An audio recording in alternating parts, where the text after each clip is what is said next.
Baptist musician. If I had a real Baptist musician in here today, like Dr. Reed, like a Baptist musician, T.G. When I think about the goodness of Jesus,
Something came over me.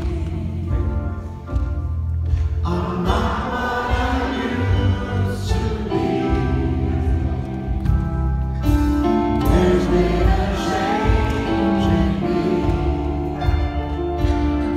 since Jesus set me free. There is no secret.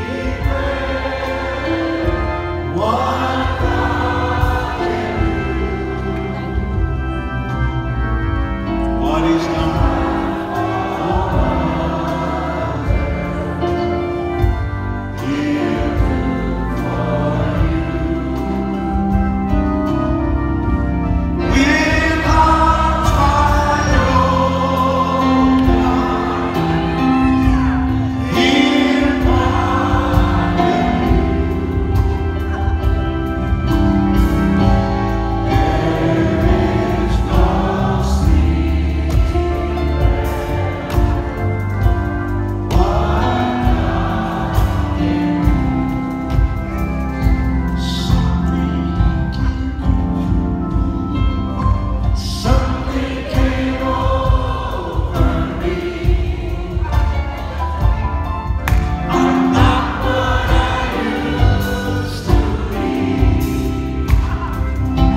the word that will bless this house, I pray. Let every word that comes forth, let it be baptized in the Holy Spirit. That the hearers will receive exactly what you would have for them to hear on today. We thank you and we praise you. In Jesus' name. Amen. Well, good morning, everyone, and Happy New Year again to those of you in this room. It is certainly good to be in the house of the Lord. Amen. To be among the living. Amen. The new year has begun. It's a wonderful thing about every new year. You can leave the old year behind and say, Lord, I'm going to move in this new year. According to your will and whatever you have for me, I will say yes. You might have said that last year, but it's okay. If you did not fulfill it, God still forgives us. He's got great blessings for you. We're glad to have Brother Torrance back.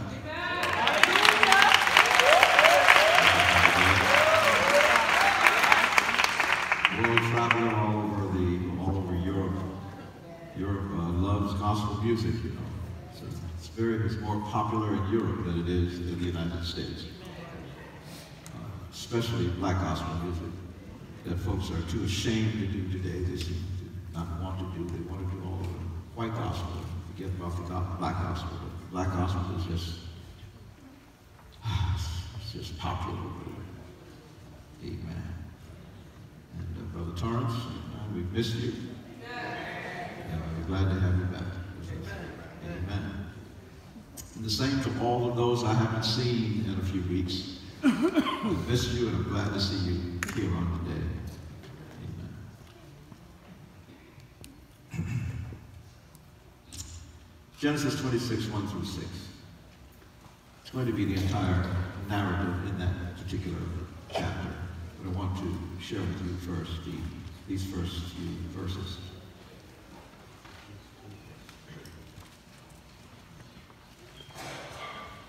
And I'm reading from the ESV, the English Standard Version. Now there was a famine in the land besides the former famine that was in the days of Abraham.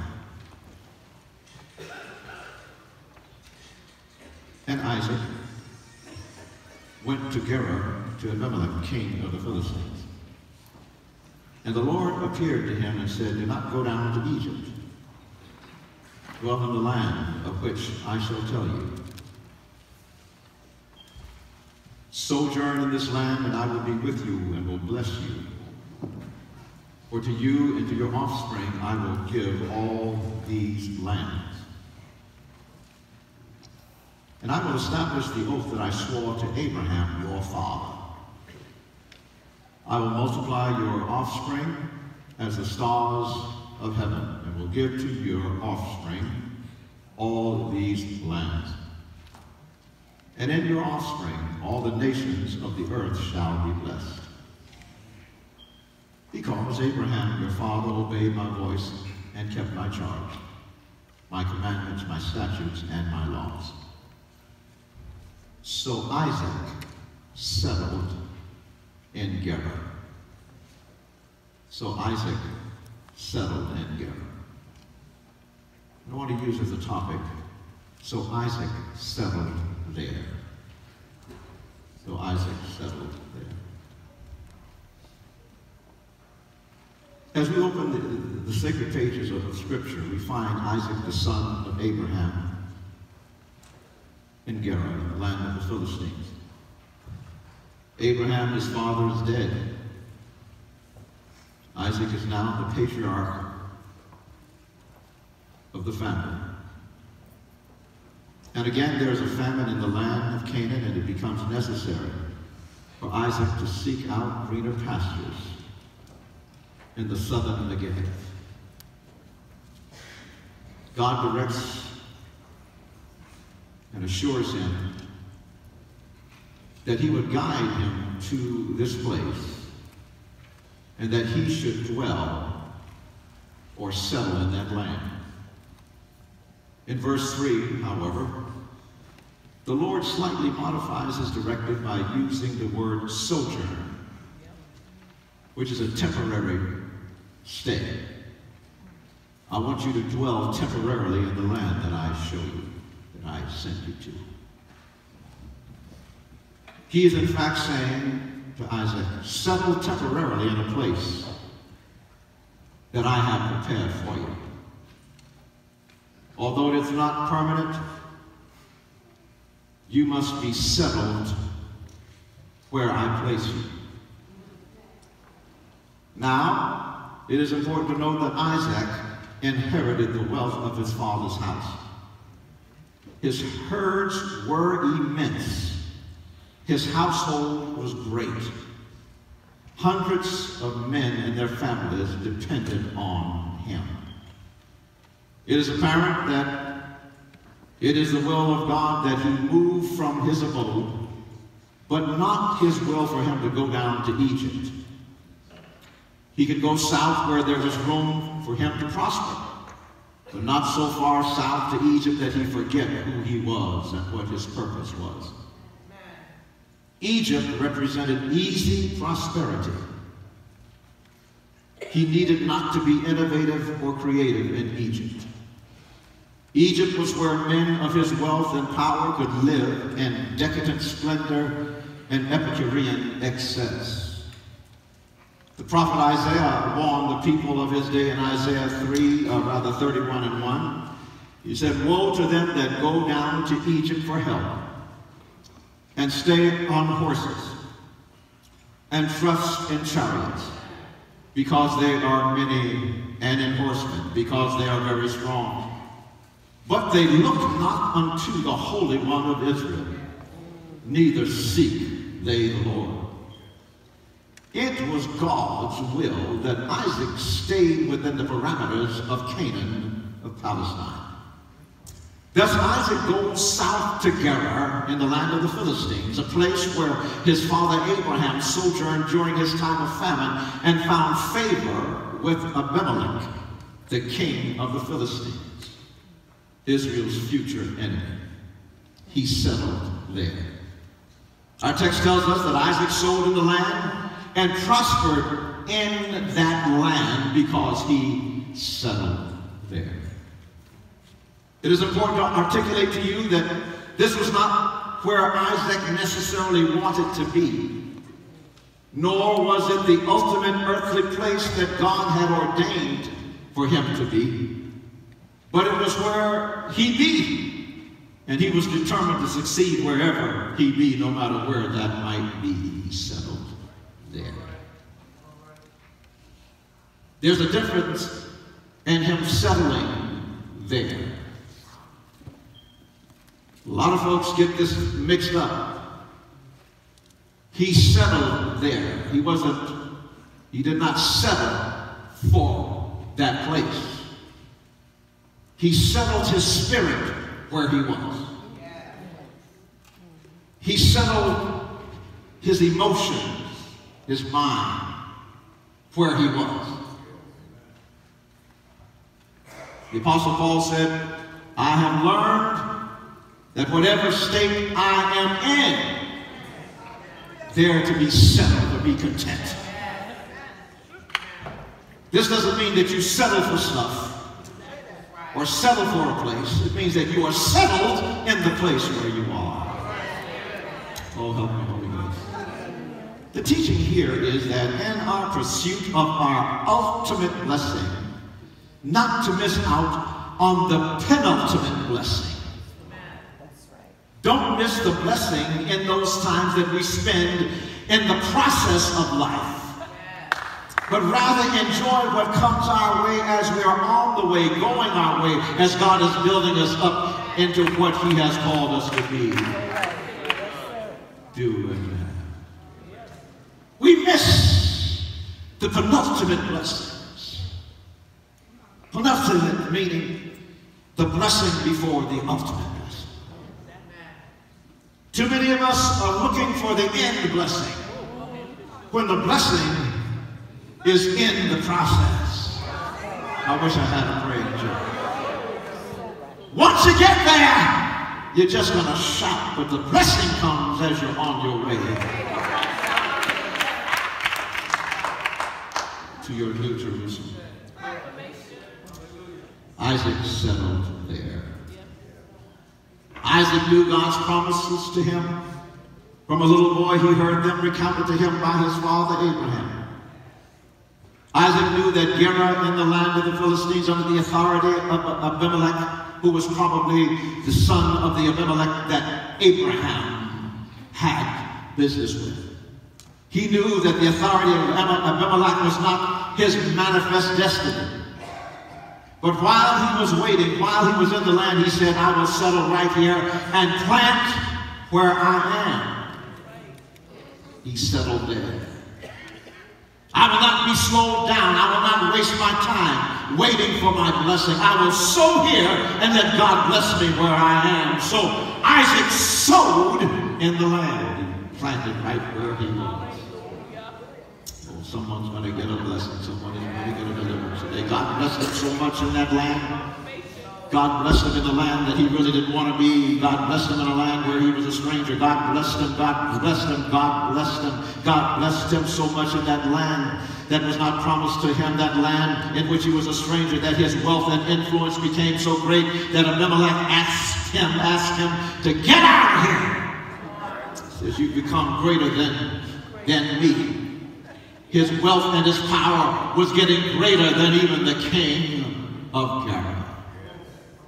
All of this, all of these blessings, all of that wealth, all of that power and influence came to him in a land where he was a stranger, in a land where he did not even belong, because Isaac settled there. Now please note that Isaac was not attached to this place. His trust was not in the riches of that society. He knew that God would bless him no matter where he was. Thus, he acquiesces to the demand of the king of the Philistines and removes himself from the towering walled metropolis of Gerar and heads out to the open expanse of the valley of Gerar. Isaac said, it does not matter where I am. I'm going to settle where I am and let God bless me right where I am. I wish somebody would turn to a neighbor and say, neighbor, it does not matter where you are. If God's hand is upon you, you're going to be blessed right where you are. Thank you, Jesus. Here you're waiting to be blessed somewhere else, and God wants to bless you right where you are. When he reached the valley of Gerar, there he opened the wells that his father Abraham had dug, and he settled there.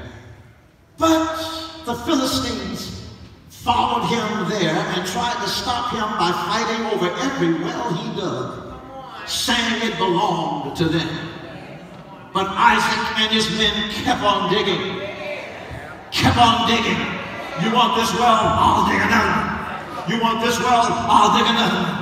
They kept on digging wells until the Philistines, got so tired that they gave up. You can't let the devil stop you because he's trying to snatch something from you. You let the devil know, if you take that, God's got something better for you.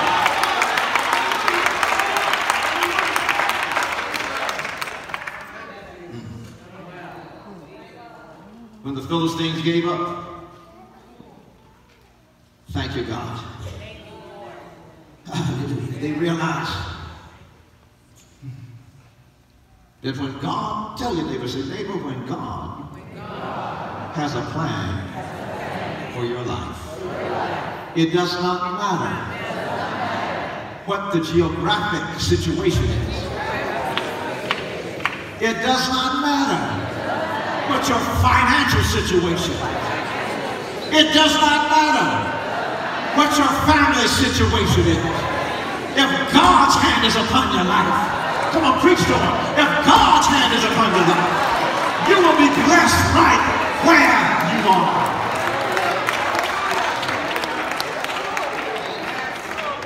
They were settled in their determination and their determination to persevere. Somebody needs to be settled in a determination to persevere. The Bible says that the last well they dug in verse 22, that he named that well Rehoboth, which means God has made room for us. Thank you, God. Thank you, God. You'll never get your Rehoboth unless you keep on digging. The lesson here is, don't give up when you experience a loss. I know I'm at somebody's address. I just tweeted somebody. Don't give up when you experience a loss. Keep on digging. There's a well that God has for you that no one can take from you. Here you are at a pity party because somebody took your boyfriend, took your girlfriend. Here you are, wanting to fight over that, you know, or whatever. Let me tell you, if somebody can take it, he didn't belong to you anyhow. See, y'all don't want to hear me when I say, just let him go. And if God wants you to have him, God will bring her or him back to you. I'm not going to, I don't know about you, I want to shout up in here. I don't know about you, but I am not going to be worried about one little thing when God's got a whole span. God's got a Rehoboth for me. God's got a blessing for me that spans as far as the eye cannot see. Don't let the devil unsettle you where you have been settled. The enemy only wins if you give up. Hunt somebody. I know they're looking very conservative, but hunt them. Don't hurt them because they might slap you. But hunt somebody and say your enemy only wins if you give up. Come on. Touch somebody and tell them the enemy only wins if you give up. And tell someone else, we must be willing to lose a battle, knowing that God has already promised us that the war will be won. So don't worry about the battle. The war is going to be won.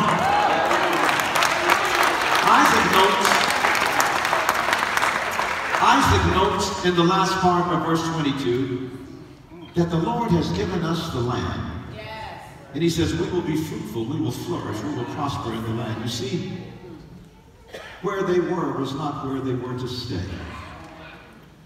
Where they were was not their ultimate blessing. It was just a wayfare. It was just where they needed to go before they could get to where they were destined to be. Their blessing was the valley, a place in which no one expected a blessing. Folks just want to get through the valley and not dwell in the valley. But here, God, ultimate blessing, was in the valley. We're looking for the mountaintop experience. When your blessing is down, deep down in that valley. Though I walk through the valley of the shadow of death, oh, I'm scared of this valley. The Lord says, be joyful in the valley. See, nobody's paying attention to the valley. That's where your blessing is. But Isaac settled where the Lord led him. It was in the valley of Gerar that Isaac experienced the ultimate blessing in his blessing. Now, in conclusion, we come to the third and most important dynamic in this message. Now that Isaac has arrived where he knows God wants him to be, he goes up to Beersheba, meaning oath or 7 wells. And we read these words in verse 24. And the Lord appeared unto him the same night and said, I am the God of Abraham thy father, fear not, for I am with thee, and I will bless thee and multiply thy seed for my servant Abraham's sake. Isaac does something here immediately after the Lord speaks. He builds an altar. He pitches his tent, and he digs a well. He settles in Beersheba. Now, that which is so saliently profound is that here and only here does the writer imply permanence. The preceding narratives focus on sowing seed and digging wells and reaping wealth in a place that was not yet his own. It seems as though Isaac was going non-stop, dealing with one thing after another. But here, there is a different atmosphere. At Beersheba, once again, God affirms and confirms his promise. Isaac has walked by faith and not by sight. Wherever God led him, he settled there. Just like his father Abraham, he believed God. And not only did he believe God, he trusted God to do what he believed God would do. Here at Beersheba, Isaac is firmly planted. No more striving, no more conflict with Abimelech and his Philistine brood. No, now he can look forward to flourishing in the land of promise and the land that was set aside for him. What is the first thing he does after God speaks to him? He does not do what he did at Gerar in the valley of Gerar. He does not go out and dig wells. No, the first thing he does is build an altar unto God. The first thing he does is build a place to worship God. The first thing he says, I'm home now. I'm home now. I wasn't home before, but I'm home now. And I'm not going to worry about my house. I'm not going to worry about water. I'm going to build an altar for God because God's been so good to me. And before I do anything else, I'm going to give my God some praise.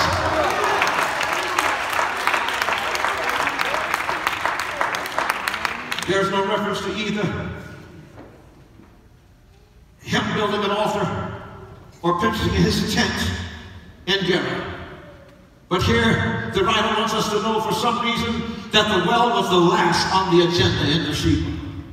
I believe that Isaac always had an altar of worship wherever he was, and a place to lay his head in the valley of Gerar and in the metropolis of Gerar. But here at the end of the Gerarian experience and the beginning of the new Beersheban blessing, the writer shows us Isaac's priority. There is a profound teaching in this last dynamic. You see, the altar in this passage represents the fact that Isaac gave first place in his life to the worship of God. The first place in his life was God's presence, and being in his presence, giving God praise and blessing the Lord and thanking the Lord. You wonder why he was so blessed? It was because God came first. He said, I'm at Beersheba one more time, but before I create the comforts for my life, before I even prepare for those things that I need in order to survive, I'm going to first give glory to God. I'm going to first give my God some praise. Because when I think of the goodness that he has bestowed upon me, when I think of what he has done for me, when I think of how he brought me out, I just want to give him some praise. I'm not ready to even ask him for anything. I just want to give God some praise because when I think about what he did for me in Gerar and what he did for me in the valley, I know the same God that blessed me back there is going to bless me up here, so I'm going to give him praise. I'm going to praise God today.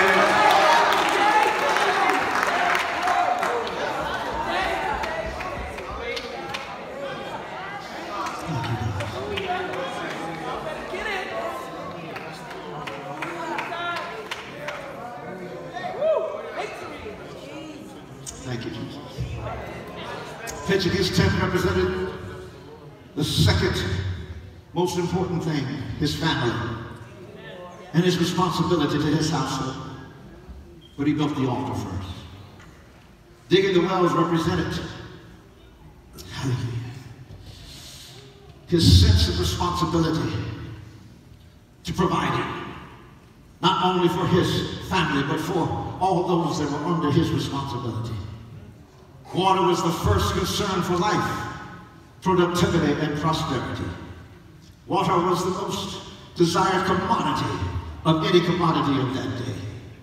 But he still built the altar first. Isaac knew that none of these things mattered without the hand of God upon him. He knew that the source of all his blessings was the Lord. He knew that no matter how many houses he owned, how many cattle he possessed, or how much power he had, that the Lord was the source and the strength of his life. He wanted everyone to know, from his lowest servant to the king of the Philistines, that he is who he is because of his God. It seems that Isaac knew that he must end this last narrative teaching us vicariously of what the order of our priorities should be. I wonder how many of us have our priorities in order. If you are a Christian, your life's priority ought to mirror Isaac's. Hallelujah. We ought to make sure that God is first. Oh, blessed be the name of God. Be settled wherever God places you, for God will bless you right where you are. But the blessing comes only when you settle where God has placed you. You may not want to be where you are, but if God has placed you there and God is first, your answer is yes, Lord. And God's responsibility is to bless you right where you are. Oh, blessed be the name of God. I have learned not to worry about my situation, not to worry about my circumstance. I have learned to be content right where I am, even though it might be painful, even though it might be something I don't want to deal with. I have learned to be patient and wait on the Lord, for they that wait upon the Lord shall renew their strength. They shall mount up with wings as an eagle. Have learned to say yes to the Lord, even when my psyche, even when my better judgment said to say no. I've learned that when it is crazy, just to say yes to the Lord. Anyhow, I wish I had a praying church.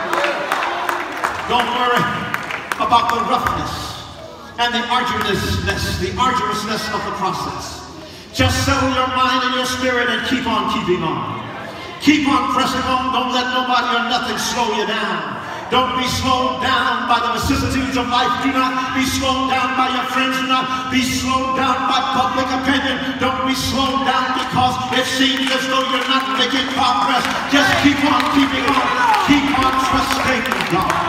Oh, blessed be the name of God. Blessed be the name. The hymn writer for wrote a hymn said, I'm pressing on the upward way, though heights I'm gaining every day. Still praying as I'm upward bound. Lord, plant my feet on higher ground. Lord, I'm not going to plant my feet there. I want you to plant my feet on higher ground. Wherever you want me to be, God, that's where I will be. Even if it's in the valley, it's higher ground. Even, hallelujah, if it's down at the lowest places, it's higher ground. Wherever, God, you plant my feet, I will give you praise. Even if it's a place I don't want to be, I will give you praise.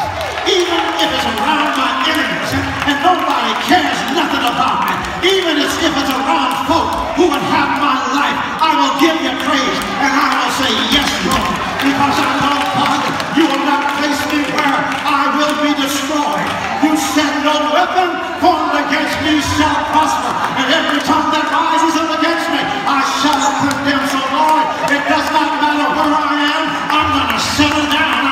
I'm going to settle right there because I know my blessing is there. No, you might not believe me, but I'm a living witness. If you say yes to the Lord and stop looking around for things that man can do for you and say, Lord, here I am. Lord, use me to your glory. It does not matter, Lord God, whatever you have me to do. And I guarantee you, God will move in your direction. When your enemies try to destroy you, God will lift you up. I don't know if you know what I'm talking about, because the Lord is my light and my salvation. The Lord is the strength of my life. Whom shall I fear? I wish I had somebody who knows what I'm talking about. Even when my enemies and my foes come upon me, they eat my flesh, they will stumble and fall. You know what? Why? Because I trust in God. Somebody ought to shout hallelujah. It does not matter where it is, I will settle where God tells me to settle. No matter how rough it is, no matter how arduous it is. Hallelujah. Somebody's missed a blessing because it was too rough for you. You stopped because it was too rough. You quit your ministry because it was too rough. You left your church because it was too rough. You left your penultimate place of blessing. And now you're out there wondering, why am I here? Oh, but blessed be the name of God. I'm so glad that God is a God who, hallelujah, even though we are not faithful to him, he is faithful to us. Now, you don't have to do this. You don't have to do this. But turn this, because I don't want you to lie. You don't have to do this. But turn to a neighbor and say, neighbor, my God is faithful. If only you knew what God has brought me through. If only you knew how God has blessed me where there was no blessings. If only you knew, you would give God some praise with me, because God is all right in this place.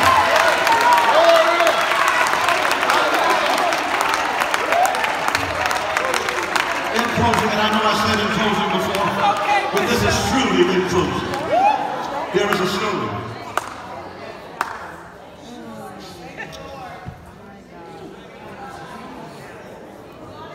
There's a story about a little girl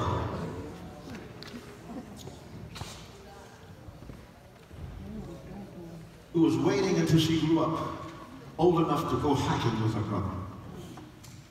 She would see him go hiking up the mountain. And she would always want to go hiking with her older brother. One day, he acquiesced to her begging. And he said, come on, but follow close behind. As they hiked up the mountain, the little girl began to complain. She said, I didn't know it was going to be like this. I didn't know it was going to be so rocky. I didn't know that these big old stones would be in my way to trip me. Is there a smoother side of the mountain that we could go on? The brother said, no. This is the only path that will get you there. She says, but I can't make it. It's too rough. Too many stones. Too much stuff in my way. The brother said, they're there for a purpose. Those stones are not there for you to stumble. They're there for you to climb on, to help you make it to the top of the mountain. Well, I wish I had been Baptist church over there. You see, God told me to stop by Grace on my way to heaven to tell somebody, you need to stop complaining about the stones, the boulders in your path. God has placed them as stepping stones to help you climb to your blessing. So instead of complaining when the places get rough, you ought to start praising God that God put rough places in your space to help you to make it through. I don't know about you, my friends. I don't know about you, no matter what this year is put in my way, I'm going to use it as a stepping stone to my blessing. I don't care what devil in hell comes and gets in my way. I'm going to use that devil to step to Jesus, to step to my blessing. Do I have a witness? Do I have somebody who's not ashamed of the gospel of Jesus Christ?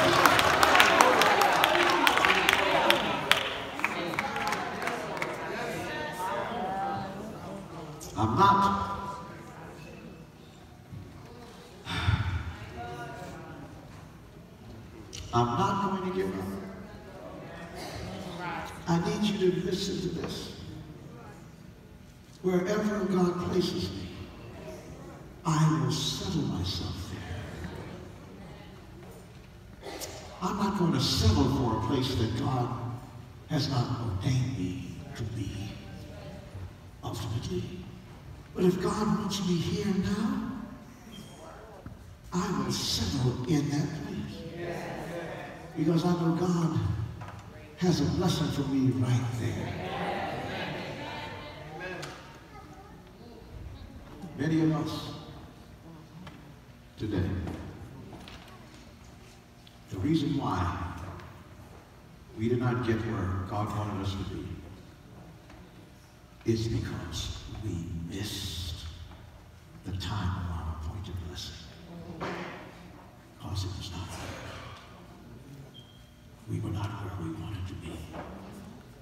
And we were just waiting on God to take us out of it. God is saying, no, I want you to stay there.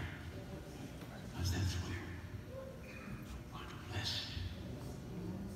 you. Don't miss your blessing. Because you're looking for something that's going to be yours anyhow. Enjoy the right now. Lord, if I really had people who really love to hear the word, I'd shout. Because I want to shout. Maybe go get yourself another congregation. Yeah. This section is a little line right here. Let me talk to you a little bit. Listen. If God has placed you somewhere, He placed you there because He has a plan for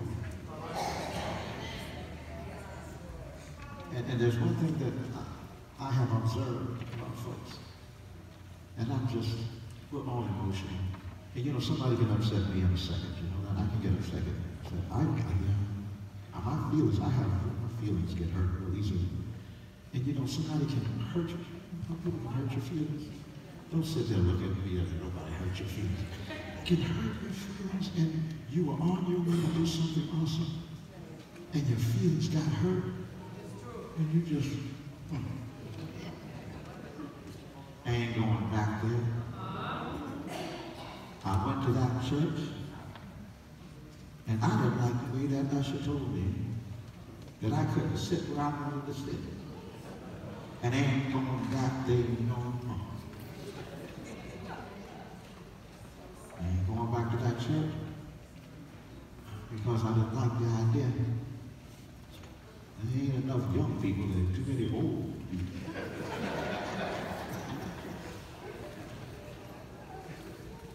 I ain't going back to that church.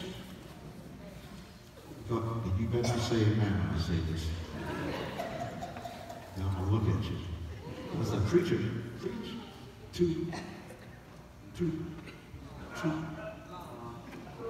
Somebody say wrong.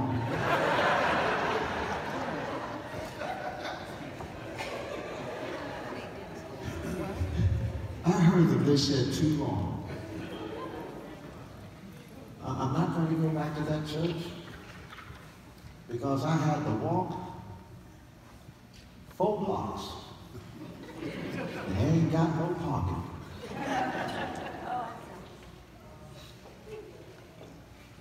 I ain't going back to that church because I don't like the way they worship me.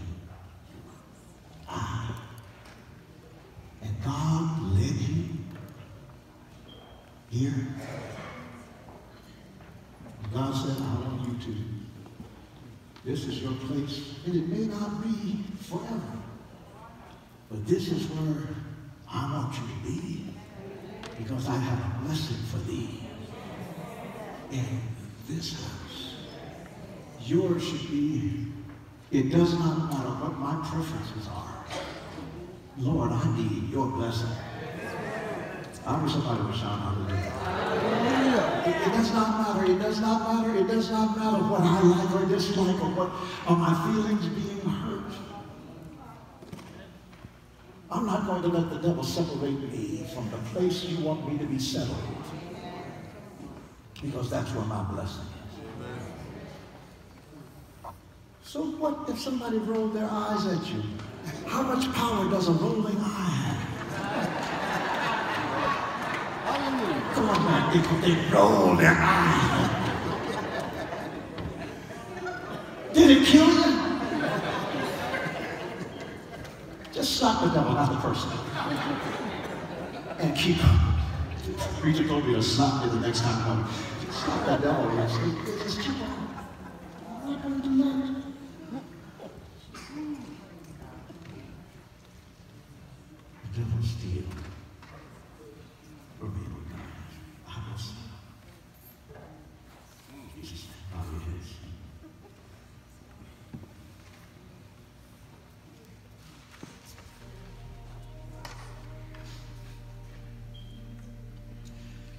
Father God, this narrative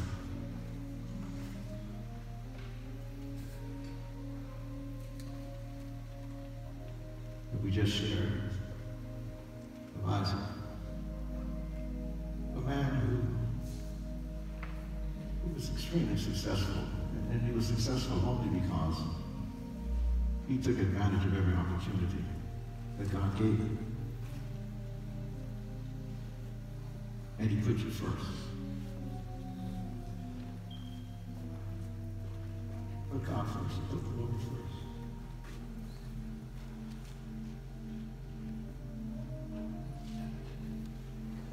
Lord, we want to be more like Isaac. And not look on the surface of things, but look deeper. What is God saying that I am here?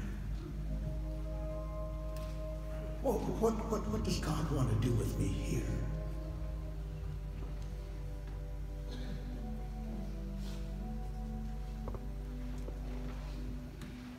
I pray, oh God, that every man, woman, boy, and girl got something from this word that will strengthen them, that will encourage them, that will move them to put their trust in you and know that wherever you place us,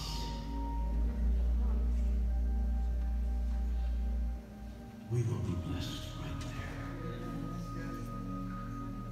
Thank you, Jesus. Lord, you said that this house would be blessed today. You woke me up this morning. You said that every person who comes into this room, whether saint or sinner,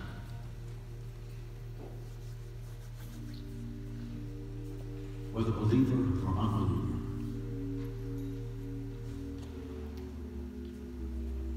whether they're in agreement or they're ambivalent, you said just because they're in this place, they obeyed your voice. Oh, they thought they came because someone asked them to come.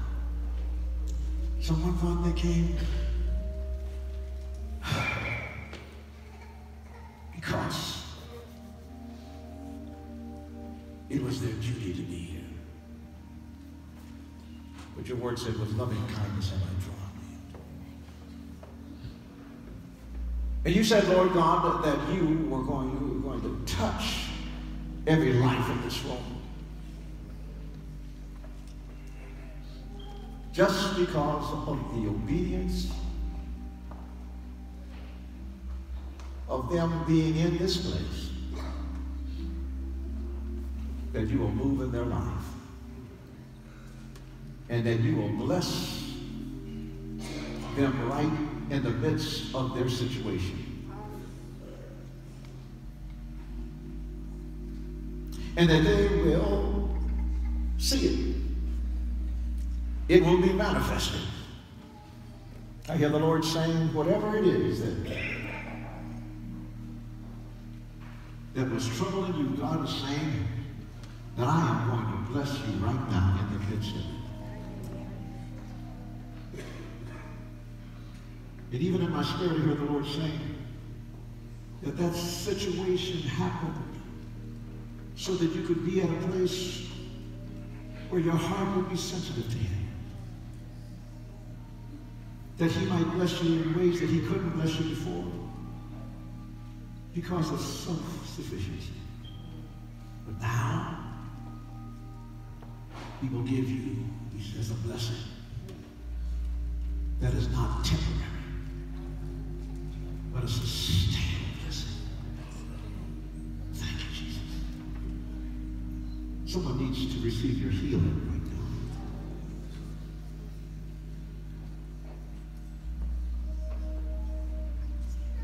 Yes, yes, yes, yes.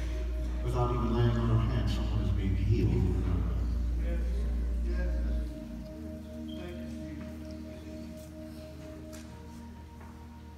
You need not accept the prognosis and receive your healing right now. Healing of the mind, the spirit, and the body. I see it. Receive your healing. In Jesus' name.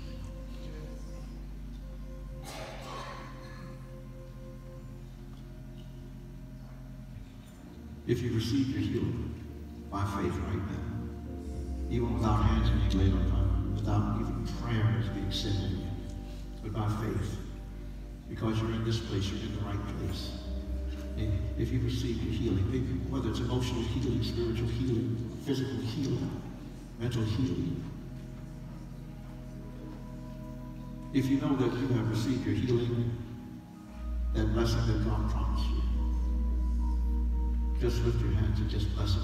No one has to look around. Just if you know.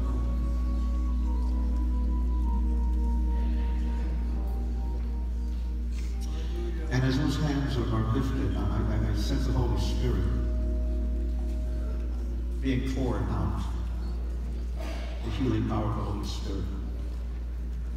The healing power of the Holy Spirit being poured out. The healing power of the Holy Spirit. The healing power. The healing power of the Holy Spirit. The healing power of the Holy Spirit. Healing power. Healing power of the Holy Spirit.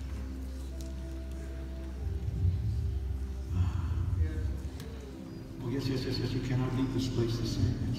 Receive it, receive it.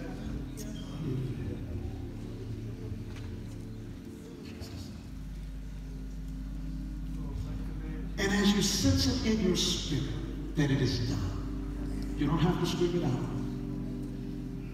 As you sense it in your spirit, if you sense it, as you sense it in your spirit that it is done, just say hallelujah. Hallelujah.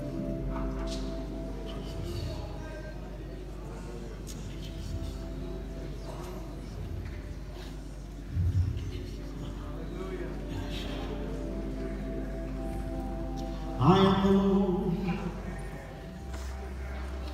that healeth thee. I am the Lord your healer. I sent my word and healed your disease. I am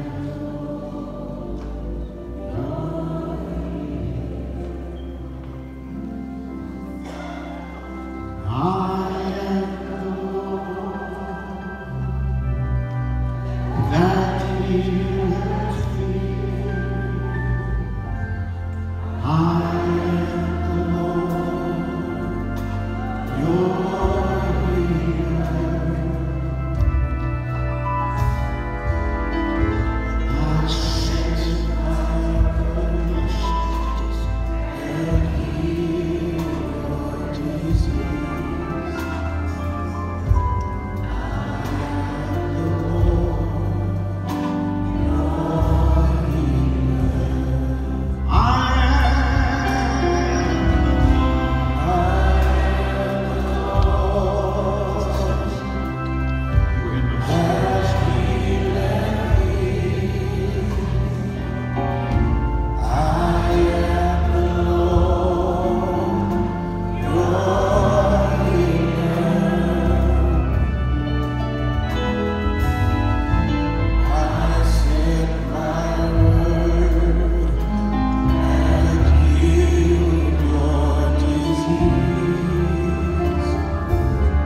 Those of you who walk by faith and not by sight, those who walk in the Spirit,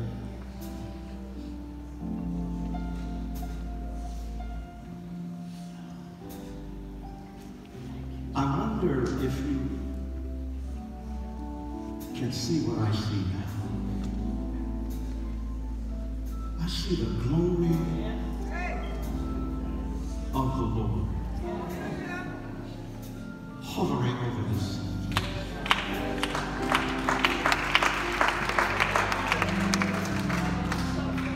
Glory. Praise the Lord.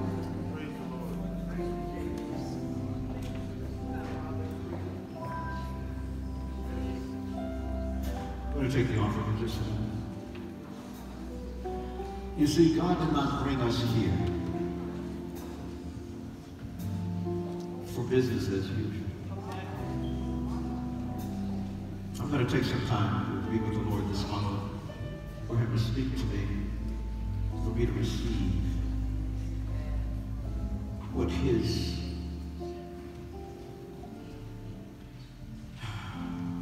purpose is for us this year. I do know it's not about coming here and shout. We love to shout. I know it's not about that. I know it's not about coming here to get a good sermon, to excite us.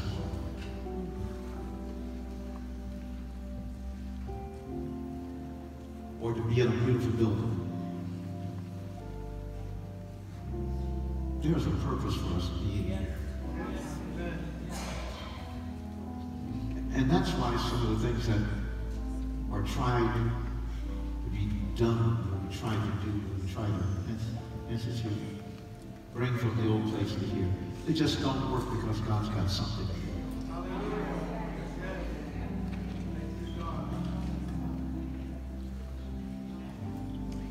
Thank you. And all of us are slaves to tradition, some kind of tradition in our lives.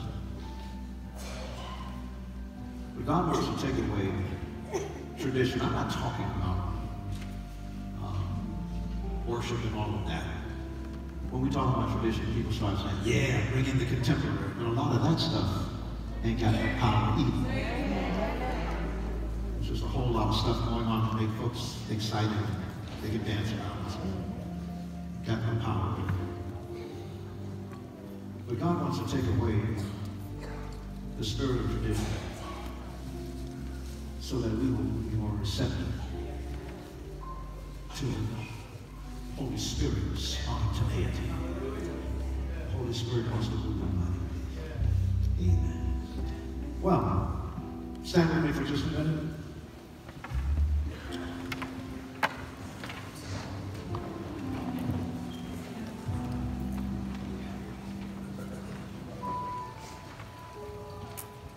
This is the first of the year. And oftentimes we make commitments of what we're going to do the first of the year. I'm going to come to church on the first of the year. I'm going to be better with money on the first of the year. I'm going to love my husband, my wife better on the first of the year. I'm going to do better in school on the first of the year. On and on and on. There's nothing wrong with that. You know why? We all need to feel like we can start over again. And not be a slave to the mistakes we have made before. So I ask you to do this. Those of you who have been coming to this ministry for a long time,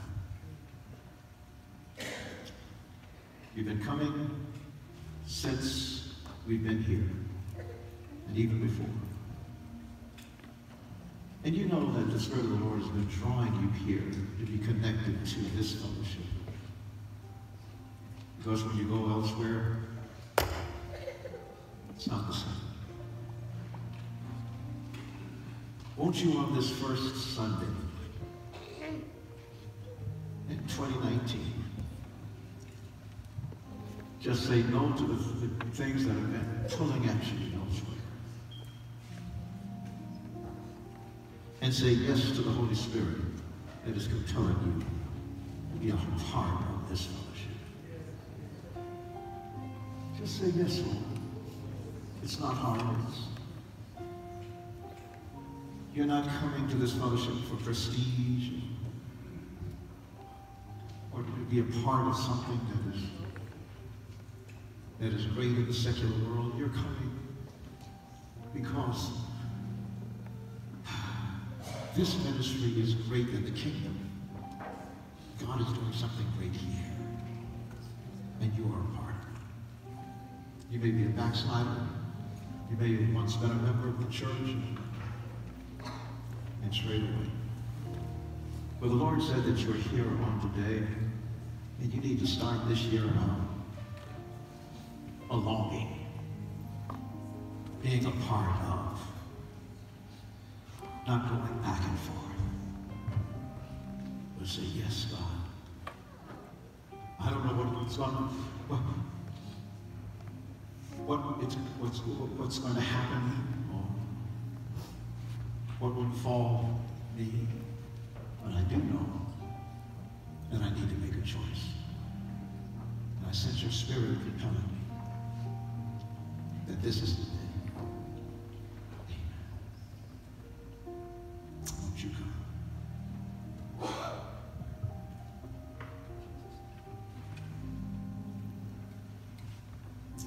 Just as I am without one thing. Won't you come? But that thy blood was shed for me. Lord, I hear your voice. I make that commitment to you today.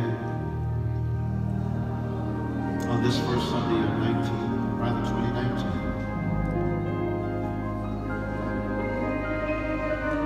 I rededicate my life to you. And I connect myself with this ministry because I know this is where you want me to be. I want to settle here just as I am without one plea, but that thy blood was shed for me, and thou bidst me come to thee.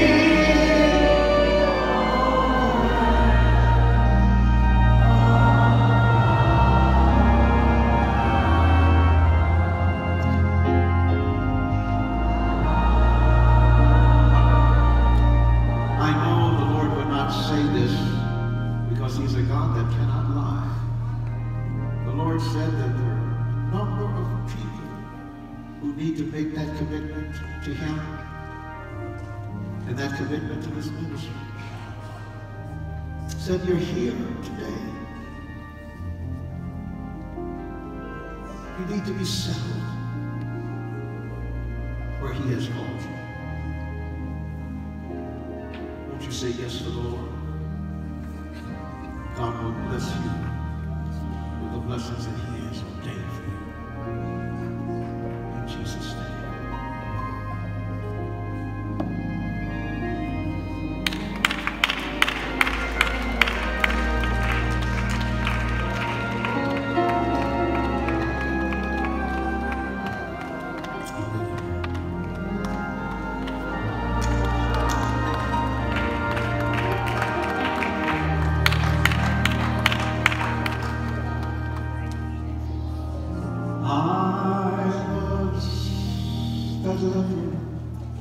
Who stood at a distance. I was that woman alone at the well. I was the crowd who laughed as you suffered. I was that beggar who cried for your help, and you